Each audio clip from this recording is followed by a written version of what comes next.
Be me. 26 years old. Dating Ryan for 4 years. He is literally perfect on paper. Has a good job. Remembers anniversaries. Cooks dinner twice a week. But something feels off. Feel like I am missing out on life. My friends keep posting about their adventures. Weekend trips to Vegas. Spontaneous road trips. Living their best lives. Meanwhile, I am doing laundry with Ryan on Saturday mornings. Grocery shopping like we are retired. The turning point happens at Emma's birthday party. She invites all the girls to Austin for a long weekend. We stay in this gorgeous house with a pool. Day drinking starts at noon. Clubs every night. Sleep until whenever we want. Emma is dating like 5 guys at once. Says she refuses to settle down before 30. Sophia just quit her corporate job to become a yoga instructor, living off savings and following her bliss. They keep asking about Ryan. Why are you so serious with him already? You are in your 20s. This is supposed to be fun. Emma literally says this by the pool. You are basically a housewife already. Where is the excitement? Where is the passion? I try to defend it. Ryan treats me well. We have a good thing going. Sophia cuts me off. But do you have butterflies anymore? Or is it just comfortable? I sit there with my drink. Realize I cannot remember the last time my heart raced. Check my phone. Text from Ryan. Hope you are having a great time. I fixed that leaky faucet you mentioned. Also renewed our gym membership. Expires next week. I stare at the message. I am in Austin having mimosas at 1 p.m. He is home fixing plumbing and tracking membership dates. Feel this wave of something. Is it gratitude or resentment? Cannot tell anymore. That night we go out dancing. Watch Sophia making out with some bartender she just met. Emma doing shots with a bachelor party. Everyone is so free. So alive. I feel like I am watching from behind glass. Get home 3 days later. Ryan picks me up from the airport. He washed my car while I was gone. Brought me my favorite coffee. Asks all about the trip. I should feel lucky. Instead, I feel trapped. Pick a fight the next week. Something dumb about him reorganizing my closet. It escalates. I tell him I need space. He looks genuinely confused. Space for what? We have our own bathroom. I don't know how to explain it. Just say, I need to find myself. Need to figure out who I am outside of a relationship. Ryan gets quiet. Then says, okay, I don't want to stop you from growing, but let me help you find a new place. I know a guy who does real estate. Can get you a good deal. I snap at him. This is exactly the problem. I need to do this myself. Prove I can handle my own life. He looks hurt, but backs off. If that is what you need. My mom calls 2 days later.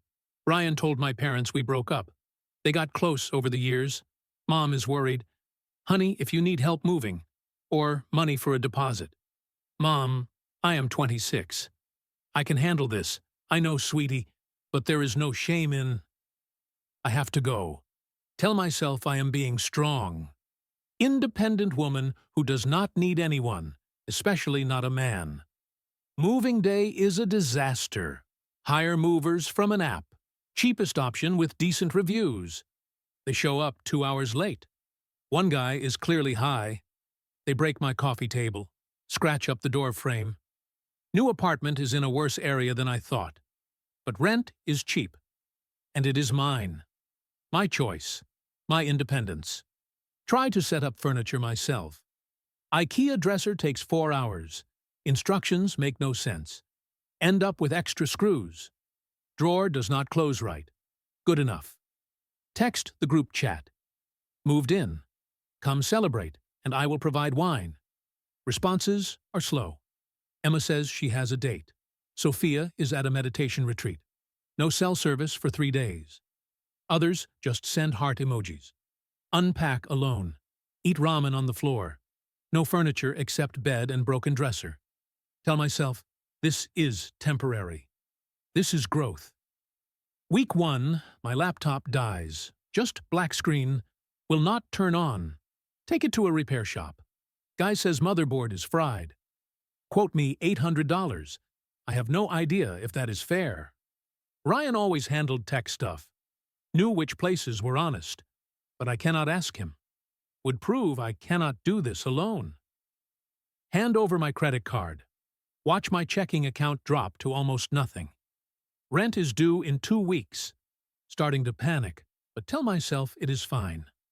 Week 2. The AC breaks. It is summer. Apartment is 85 degrees. Call landlord.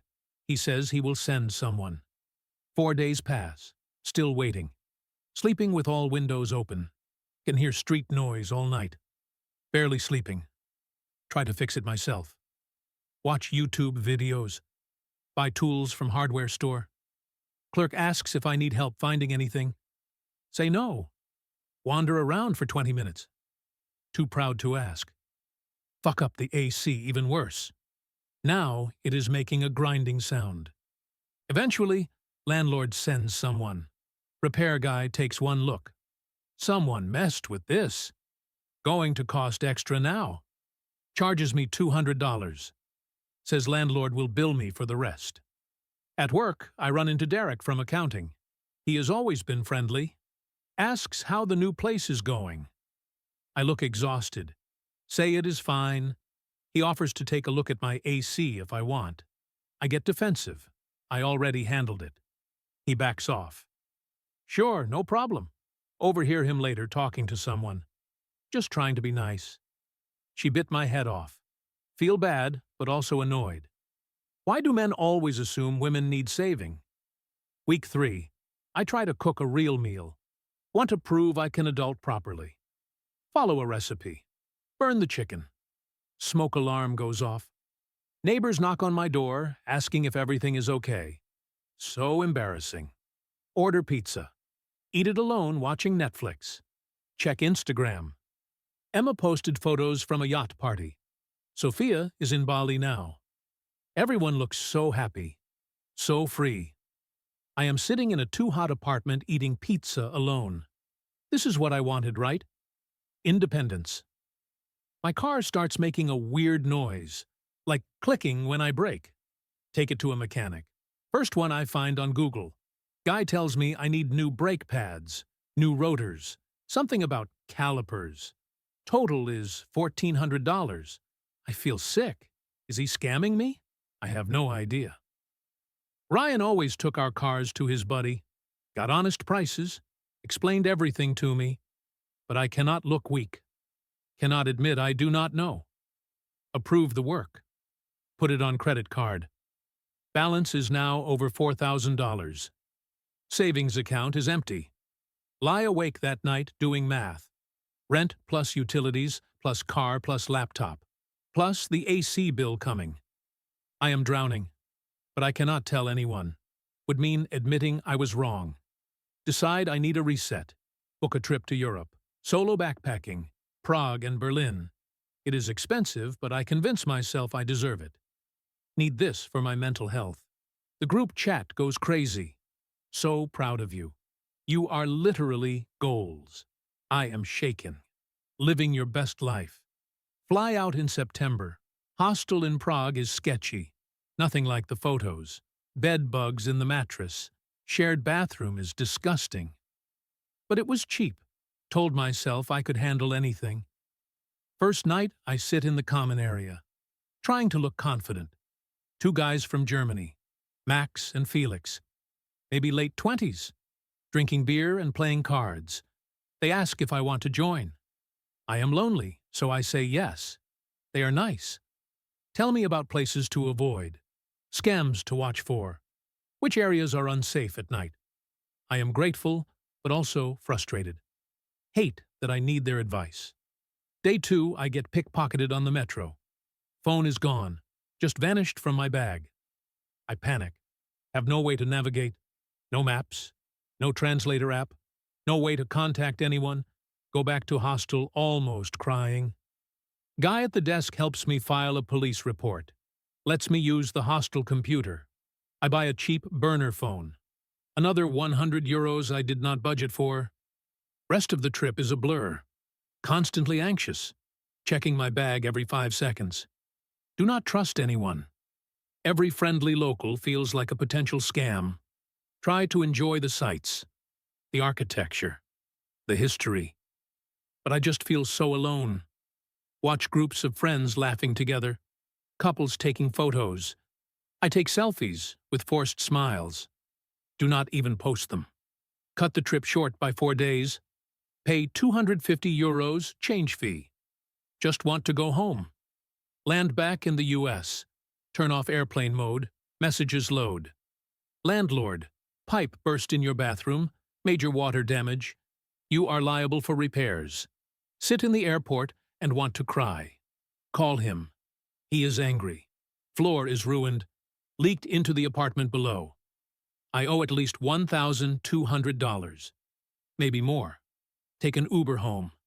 Costs $70. Walk into my apartment. Bathroom floor is destroyed. Black mold on the walls. Everything smells like mildew. Sit on my bed. Look at my credit card statement. $8,000 in debt. No savings. Rent due in 5 days. I do not have it. Tell myself this is just bad luck, not about needing help. I can figure this out. But I am so fucking tired. 2 weeks later, electrical outlets start sparking. Lights flicker randomly. I know this is dangerous. Landlord sends an electrician. He takes one look. This is a fire hazard. You need to vacate immediately. How long? At least a week. Maybe 2. Sit there surrounded by boxes. Half my stuff still not unpacked from moving. Try not to have a breakdown. Text the group chat. Emergency.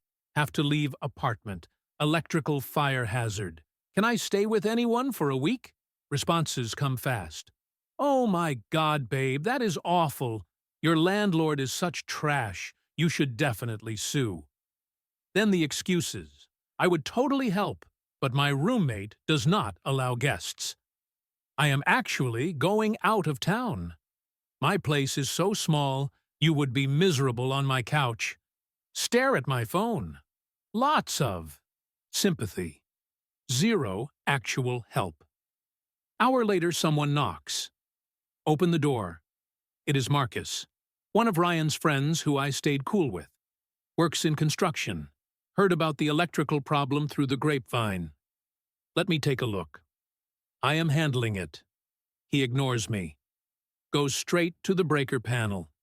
Tests some stuff. You need a real electrician. This is serious.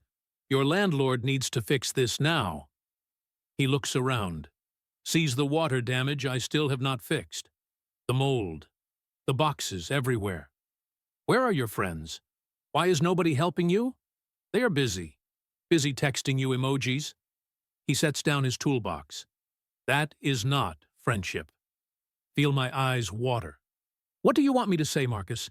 That I cannot do this alone? Yeah, actually. Because you cannot. Nobody can.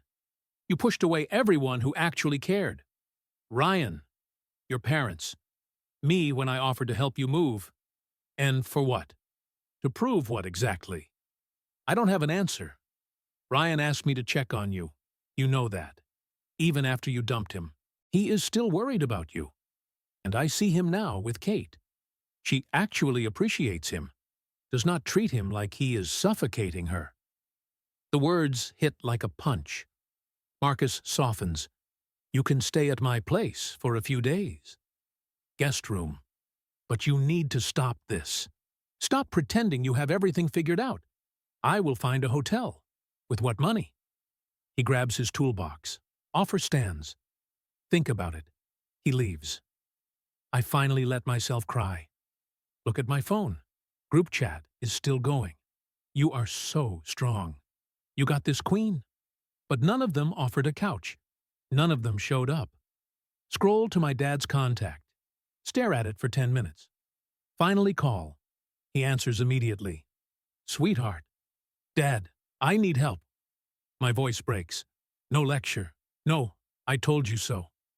Just, where are you? I am coming right now. He drives an hour in traffic, helps me pack a bag, takes me home to my parents' house. Mom already made up my old room. I sleep in my childhood bed. Feel like the biggest failure. 3 weeks later, I am driving my dad's car to work. It makes a horrible sound and dies on the highway. Cold rain, rush hour, cars flying past, pull onto the shoulder, call AAA. Wait time is over 3 hours. Scroll through my contacts. Friends are all at work. Marcus is not answering. Dad is in surgery. He is a surgeon. Cannot be interrupted. Stare at Ryan's name, hands shaking. Finally press call. Ariana, are you okay? Explain everything. Voice cracking. He is quiet for a second. Send me your location. I will be there in 15. He shows up in his truck. Kate is in the passenger seat. My stomach drops. Ryan gets out, pops the hood. Alternator is dead. I will jump it, but you need to get it fixed today. Kate gets out too. Hands me a water bottle and granola bar. You must be freezing. Take my jacket. She is being genuinely kind. It makes everything worse. Ryan jumps the car, tells me to follow him to Tony's shop, the good mechanic, the one he always used. I follow in silence. At the shop, Ryan talks to Tony. Gets me a fair quote. $350. Still painful, but honest. Kate sits with me in the waiting room, makes small talk about work, about her students. She teaches 5th grade, loves it, has this easy warmth. Watch Ryan through the window, laughing with Tony, relaxed and comfortable. The way he used to be with me. He has been really good to me, Kate says, following my gaze. I am really lucky. Think about all the times Ryan was good to me. The car stuff I never thought about. The bills he covered quietly. The stability I resented. Yeah, I say. He is a good guy. Ryan comes back. Tony can have it done by tomorrow. You need a ride. My dad is coming. Thanks for this. Awkward silence. Ryan, you do not have to, he says gently. Glances at Kate. We should go. Take care. They leave together. Her hand finds his. I sit alone until Dad arrives. Dad picks me up. On the drive, he says, You know you can ask for help, right? That is not weakness. That is just being human. I know, Dad. Independent does not mean alone. It means knowing when to lean on people. I nod, staring out at the rain. That night in my childhood room, open a journal, stare at blank pages, finally start writing. Maybe I did this wrong. Pushed too hard to prove something. Rejected help I actually needed.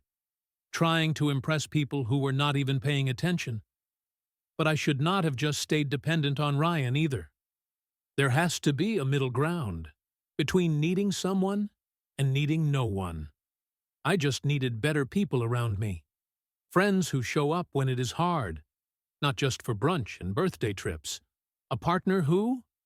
I don't know. Ryan was good. Really good. Maybe I was just too immature to appreciate stable. Pause. Pen hovering. Watching him with Kate hurt. Not because I want him back, but because I finally see what I threw away. He is the same person. Helpful and steady and reliable. She just appreciates it. Sees it as love instead of control. I don't know anything anymore. Just know everything got harder. And I am so tired of pretending. Few weeks later, mutual friend has a holiday party. Apartment is fixed. Moved back in, but staying at my parents' most nights. Being alone feels too heavy. Ryan is there with Kate.